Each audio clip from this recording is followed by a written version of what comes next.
Hi lovelies, trust you're well today. I am currently watching Young, Famous and African, and I'm in that part where Nadia is telling Fantana that she knows she needs to go for therapy, but she's not ready to go for the sessions because she knows she's got a lot to unpack.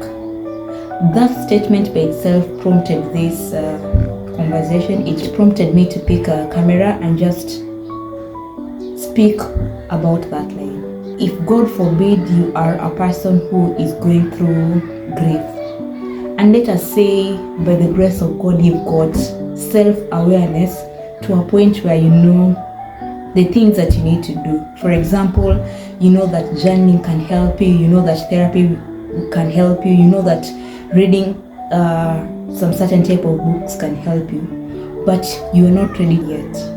If there's one thing I wish someone told me, you've gone through a loss and you're not ready to unpack. It is okay for you to take your time, because I can promise you, loss is very overwhelming. Let me tell you, me, as early as yesterday, today is Tuesday, yesterday on Monday I had another therapy session. I had to speak to my therapist, like put a boundary and say, let me give you a little bit of a backstory to what happened. In my previous session, not the one for yesterday, previous session, before we winded up the session, she gave me recommendation that felt like she was telling me, you need to get your head out of the sand, you need to start facing this situation, because whether or not you want to accept, this thing has happened.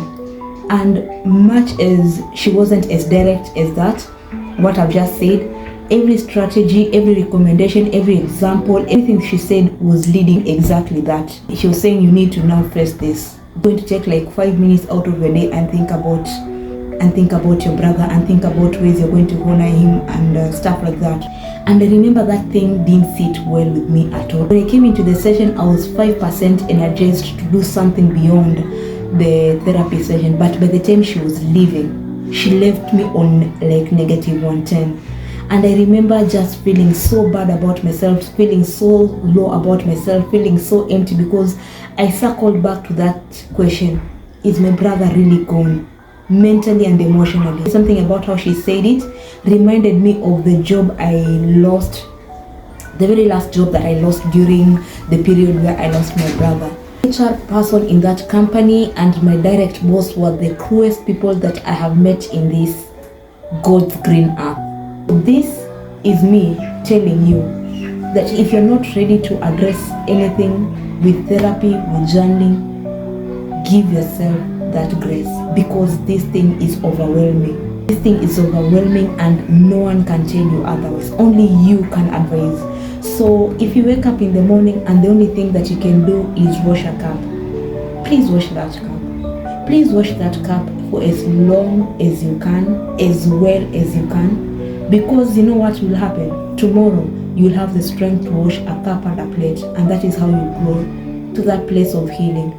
I can promise you today is Tuesday. I feel like mentioning the date, but considering when I think I'll post this, you'll be like, girl, why did you post this so many months later? So I'll just say it's Tuesday. Today is the first time that I have requested the person who hung out with my brother in his last few hours for conversation with her.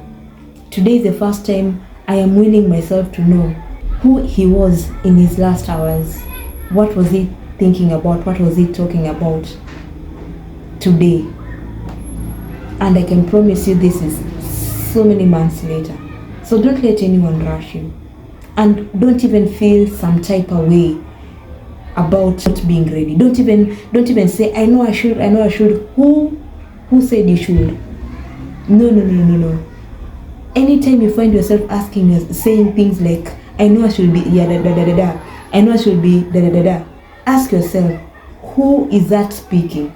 Who is telling you that you should be ABCD, you should do ABCD, you should be here by who? Is it your parents? Is it the society? Is it your teachers? Who? And is it your self-criticism? And As you figure out who is that voice, ask yourself why. Start challenging those things that you say you should. Take your time. Take your time. And I promise you, for as long as God gives you a new day to experience, you will get there. To all your shoes. To your healing, to dealing with therapy. Yes. So, if I am the one who has contacted that person and she is a person who is not even in this country, if I am the one who is planning and praying and saying, if you are setting up time, the intention to even listen to it, I promise you there's healing. Because up till yesterday, I told my therapist, I do not want to talk about this. Yes, I came for this session for grief therapy, but I do not want to talk about my brother. And she extended so much grace and said, and asked me, instead of asking me, what do you want us to talk about? She asked, tell me about your week. Who have you been? What have you done? What are the activities you've indulged in? And anytime you mention things, she was probing into different aspects. And I really appreciated that session. So grant yourself grace. You're going to come to that side that you want to reach. As your mind wills you, as your body wills, but don't rush yourself into that destination. There's no should that you should. Challenge your shoulds. You're okay right there where you are. Take your time. Till the next episode, take care of you and of your loved ones. Bye.